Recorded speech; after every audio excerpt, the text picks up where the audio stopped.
Madame, Monsieur, bonsoir. Merci de nous rejoindre à la une de l'actualité.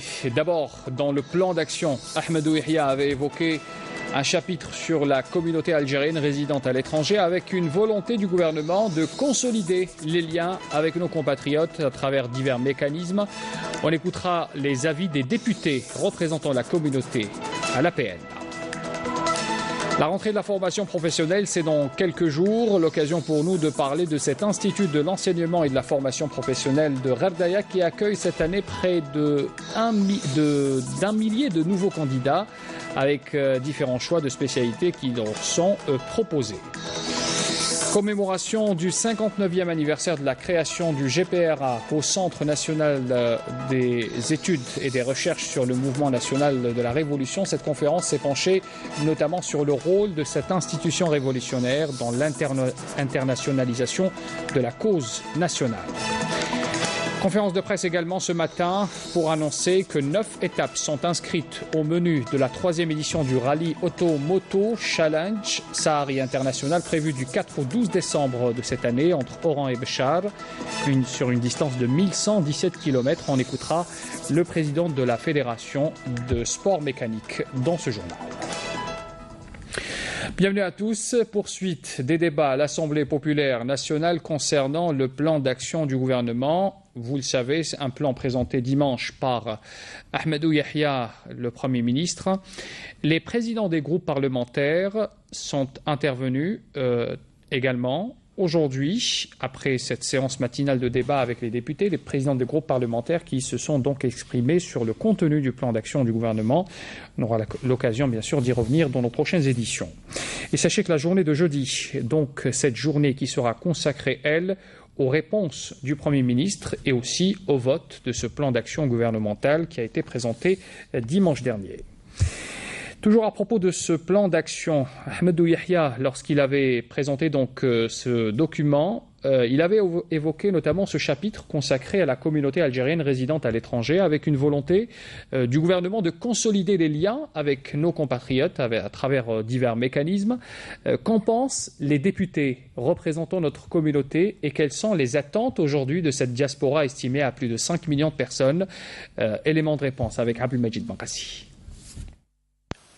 La consolidation des liens de l'Algérie avec ses enfants à l'étranger est au menu du plan de gouvernement présenté par Yahya.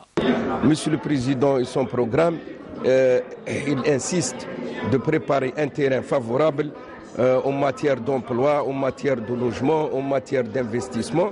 Nous avons une grande majorité d'Algériens qui ont une grande richesse là-bas et à l'étranger. Et nous avons une grande majorité de compétences en matière scientifique, médicale et économique. Et le programme du gouvernement, il s'intéresse au retour de cette communauté. Ils sont 8 députés à représenter la communauté algérienne à l'étranger. Et même si chacun de ces parlementaires représente son parti politique, leurs préoccupations aujourd'hui se ressemblent. Défendre les intérêts des Algériens de l'étranger.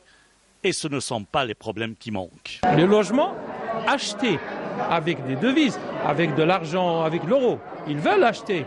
Seulement, il faut un prix raisonnable, il faut un prix raisonnable et un quota pour l'immigration, au moins avec un prix raisonnable. C'est pour ça qu'il faut une banque algérienne en Europe. Les Algériens ils cherchent aussi à acheter des billets moins chers. Il y a des ressortissants algériens à l'étranger qui n'arrivent pas à joindre certaines administrations et certains consulats. On a demandé l'utilisation de l'email, mais toujours pas de réponse. En octobre 2015, nous avons même demandé la création d'une banque algérienne pour les ressortissants à l'étranger. On a eu des promesses, mais jusqu'à présent, rien n'a été fait. L'ouverture d'une banque à l'étranger est aujourd'hui une nécessité, surtout pour l'épargne des ressortissants algériens à l'étranger.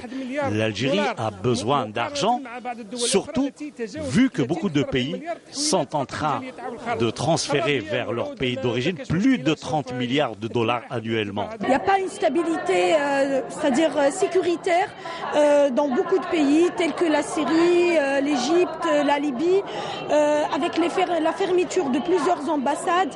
Donc du coup, notre communauté n'a plus de représentation diplomatique. Donc notre communauté rencontre beaucoup de difficultés, à savoir renouvellement des passeports. Je vous donne l'exemple, tout à fait, je vous donne l'exemple de la Libye. Pourtant, la communauté algérienne présente à l'étranger reste prête à participer à l'effort de développement national. Et ce ne sont pas les compétences qui manquent. Dans tous les secteurs, n'oubliez pas que nous avons plus de 4000 sociétés dirigées par des Algériens qui ont des moyens énormes. On a des milliers et des milliers de cadres et de compétences établis à l'étranger, essentiellement au Moyen-Orient. Donc l'Algérie aujourd'hui n'a fait aucun pas pour s'approcher de cette communauté. Il s'agira seulement de mettre en place les dispositifs et mécanismes appropriés pour profiter de toutes ces compétences et de tous ces atouts, surtout dans cette conjoncture de crise où toutes les initiatives sont les bienvenues.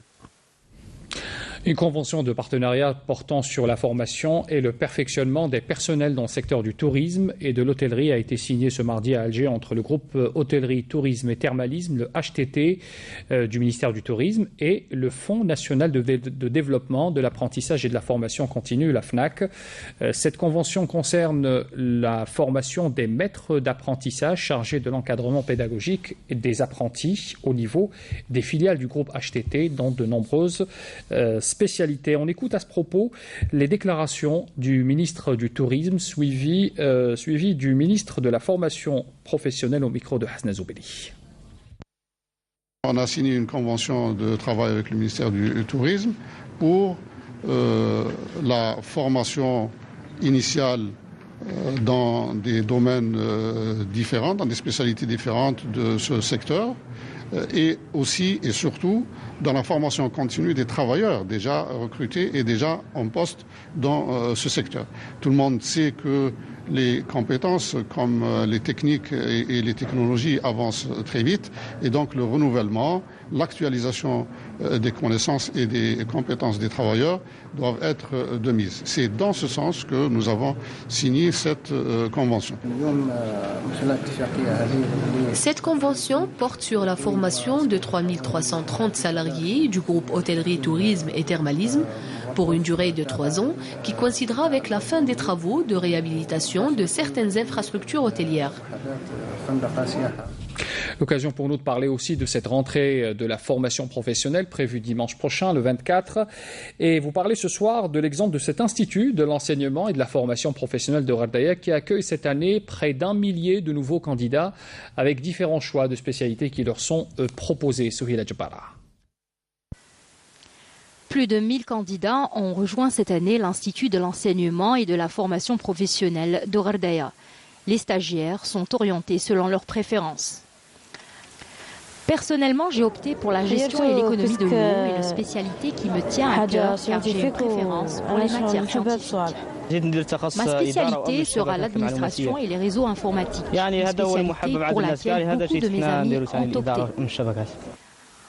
L'Institut propose déjà une large palette de choix dans différents domaines. Mais pour répondre à la demande croissante des candidats et leur permettre de s'épanouir professionnellement, de nouvelles spécialités ont été rajoutées.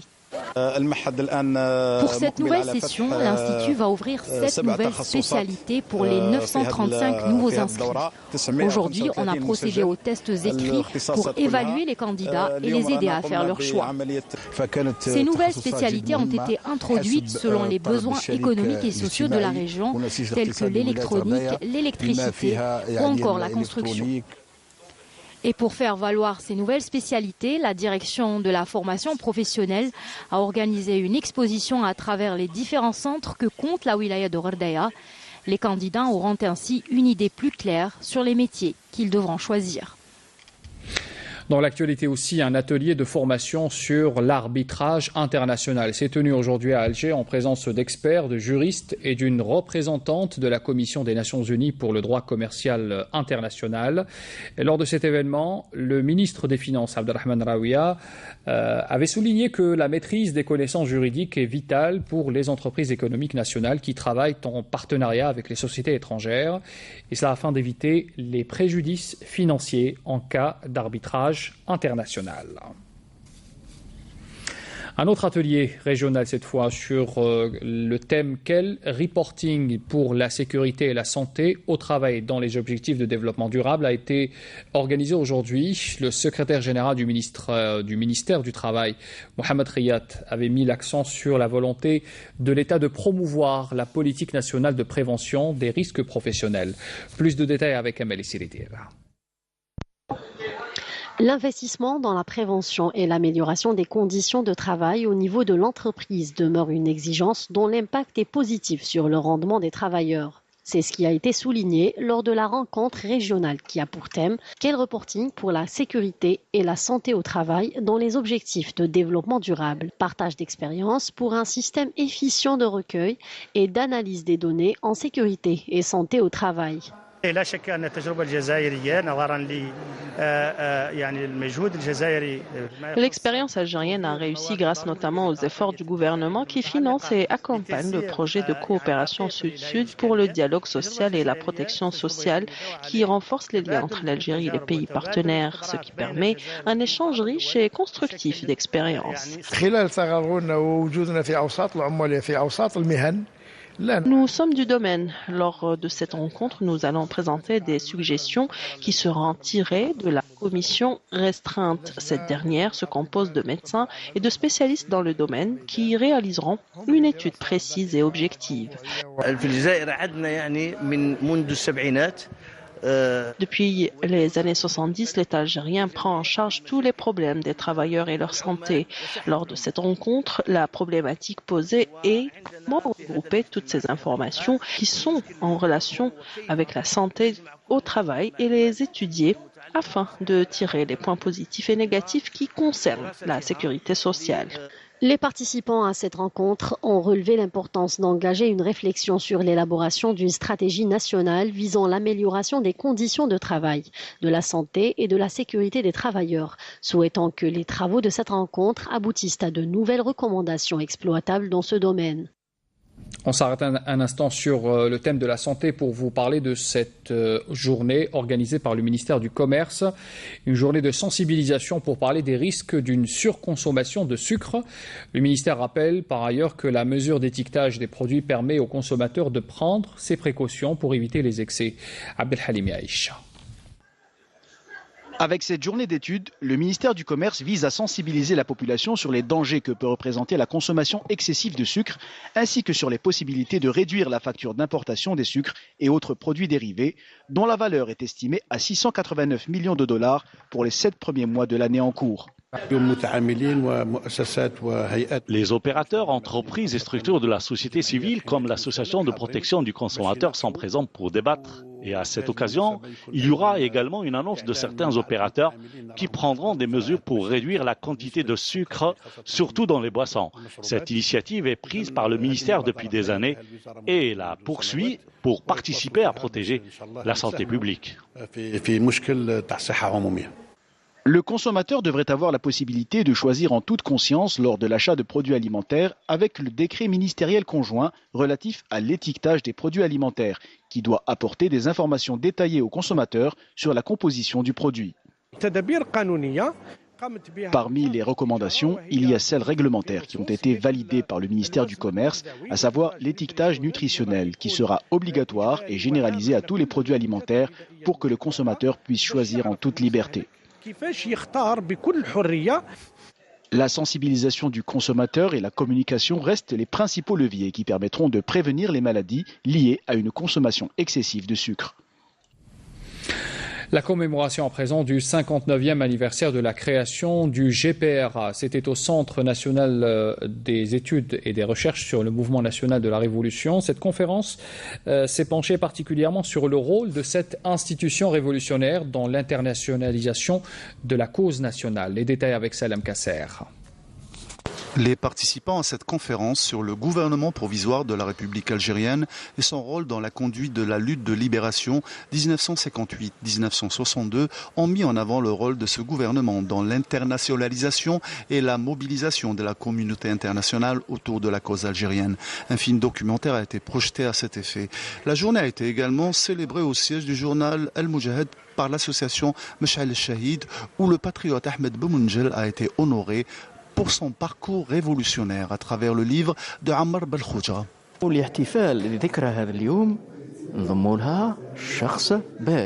À travers la commémoration de cette journée, nous mettons la lumière sur un valeureux personnage qui a joué un rôle primordial, qui est Ahmed Boumoundjel, qui était un avocat renommé. Ahmed Boumoundjel a joué un important rôle dans la diplomatie algérienne. في مدينة باريس أو في الجزائر. أحمد بومنجل لماذا؟ لأن غادي يلعب دور فعال فيما يخص الدبلوماسية الجزائرية. La radio de Béchar, quant à elle, a organisé un concours historique afin de faire connaître la lutte de libération nationale à la jeune génération. بإيداع الجزائر من بشار. Nous célébrons cette date historique à la radio nationale de Béchar pour rendre un hommage à ce gouvernement pour tout ce qu'il a accompli et réalisé et les combats qu'il a menés pour la cause algérienne. 3 éléments de soutien au groupe terroriste ont été appréhendés hier à Médéa et Borj Beji Moukhtar par des détachements de l'armée nationale populaire grâce à l'exploitation efficiente de renseignements. On apprend aussi qu'un autre détachement a découvert lors d'une opération de fouille et de recherche à Tipaza une quantité d'explosifs, des outils de détonation ainsi que des substances de vivres et de médicaments. Le MDN nous précise également dans un communiqué que 4 narcotrafiquants ont été arrêtés à Tlemcen et Mostaganem. Ils étaient à bord de 3 véhicules chargés de 22 kg de kif traités. À l'international à présent, quelques heures avant l'ouverture de l'Assemblée générale de l'ONU, la dirigeante birmane Aung San Suu Kyi s'est dite prête à organiser le retour des Rohingyas, réfugiés, rappelez-vous, au Bangladesh, mais elle n'apporte aucune solution concrète à ce que l'ONU dénonce comme une épuration ethnique. Le point avec Nekhla Lorbi. Alors que quelques 420 000 membres de la minorité musulmane des Rohingyas ont fui l'État à Rakhine, où l'armée mène depuis août dernier une vaste opération de représailles, la présidente birmane, enfin sortie de sa réserve, a littéralement minimisé les faits. Très critiquée par la communauté internationale quant à sa gestion de la crise qui secoue son pays, Aung San Suu Kyi a choisi de s'exprimer à Naypyidaw quelques heures avant l'ouverture de l'Assemblée générale de l'ONU, se disant profondément désolée et prête à organiser le retour des Rohingyas réfugiés au Bangladesh. Elle est allée jusqu'à appeler les observateurs étrangers à se rendre sur place pour évaluer la situation, sans toutefois revenir sur le fait que les militaires agissant avec des milices bouddhistes extrémistes sont derrière ce qui s'apparente à une véritable épuration ethnique. Imperturbable, la dirigeante birmane a expliqué qu'elle n'avait pas pu se rendre à l'Assemblée générale des Nations unies en raison de cette crise et qu'elle comptait partager avec la communauté internationale les défis auxquels est confrontée la Birmanie. Pour rappel, plus de 200 villages Rohingyas ont été vidés par leurs habitants, considérés comme des terroristes depuis le 25 août dernier. Le secrétaire général de l'ONU, Antonio Guterres, a appelé aujourd'hui à la tribune de l'Assemblée générale des Nations unies les autorités birmanes à mettre fin aux opérations militaires contre la minorité Rohingya et permettre un accès humanitaire sans restriction aux populations touchées par les combats. Revenons en Algérie pour parler de sport avec ces 9 étapes qui sont désormais inscrites au menu de la 3e édition du rallye Auto-Moto Challenge Sahari International prévu du 4 au 12 décembre prochain. Le trajet se déroulera entre Oran et Béchar sur une distance de 1117 km sans inclure les demi-kilomètres de liaison routière. C'est ce qu'ont annoncé ce mardi les organisateurs. Un événement international organisé par la Fédération algérienne de sport mécanique en collaboration avec l'agence française Red 44 qui possède plus de 35 ans d'expérience dans le domaine. À ce propos, je vous invite à écouter la déclaration du président de la Fédération de sport mécanique, Chihab Belloul. Il est au micro de Mokhtar Hamadi. Cette année, donc, nous l'organisons le 4 décembre et non pas le 1er novembre, comme d'habitude. Pendant la période du 15 octobre jusqu'au 25 novembre, il y a quand même une quinzaine de rallyes qui s'organisent dans le monde. Donc, on a voulu avoir, nous, une présence de qualité dans notre rallye. C'est pour cela qu'on l'a décalé, pour y avoir une importante représentation. Le Jadid, c'est le sud-ouest, avec toutes les significations qu'il y a. Le sud-ouest, le Janoub al-Gharbi. L'eau est la source de toute vie, au point où elle a inspiré même le nom d'un village dans la wilaya Tizi Ouzou, un village minéral et millénaire. Une dizaine de sources se déversent depuis toujours dans ce petit hameau appelé Jmas Harij, où le village des 99 sources, Yasmine Chouir nous fait découvrir. Niché en haut des montagnes de Kabylie, le village de Jmas Harij doit son nom au nombre impressionnant de sources d'eau qu'il compte. 99 fontaines au juste. Elle est très bonne. Elle est très bonne, c'est de l'eau pure, c'est de l'eau de source. Il faut dire, cette eau est un véritable médicament pour celui qui la boit. Les vieux temps, ils prennent leur douche. ما عندهمش في الدار لي صال دو با ما عندهمش كاع الناس يجيو هنايا.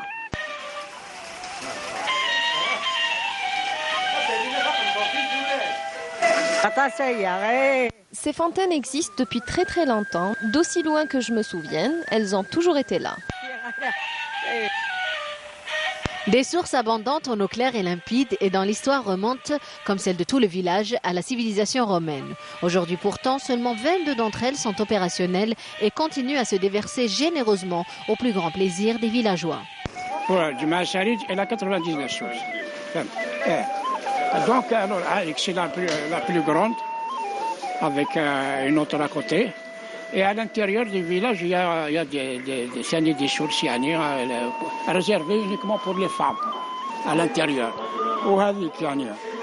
Celle-là, elle est pour les hommes, c'est pour les femmes quand ils lavent le linge et tout ça.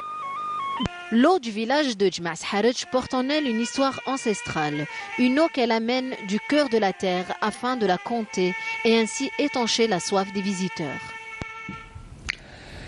C'est la fin de ce journal. Un rappel des titres avant de vous quitter.